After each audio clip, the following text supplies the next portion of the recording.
ಚಿಕ್ಕಬಳ್ಳಾಪುರ ತುಂಬಿ ತುಳುಕುತ್ತಿದ್ದ ಜಲಾಶಯದ ಗೋಡೆಯನ್ನು ಏರಲು ಹೋಗಿ ಯುವಕನೊಬ್ಬ ಕೆಳಗೆ ಬಿದ್ದು ಗಾಯ ಮಾಡಿಕೊಂಡಿರುವ ಘಟನೆ ಚಿಕ್ಕಬಳ್ಳಾಪುರದ ಶ್ರೀನಿವಾಸ ಸಾಗರ ಜಲಾಶಯದಲ್ಲಿ ನಡೆದಿದೆ.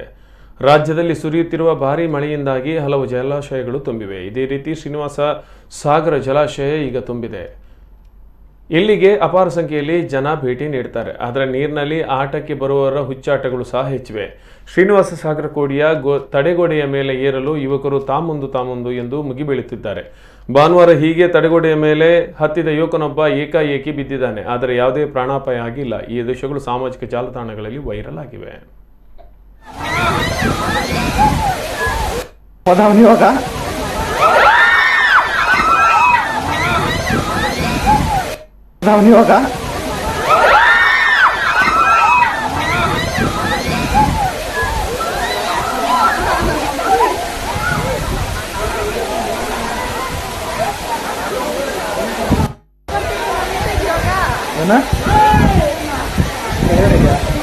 ಅದೇ ಅದಕ್ಕೆ ವಿಡಿಯೋ ತೆಗಿತಾ ಇದ್ದೀನಿ.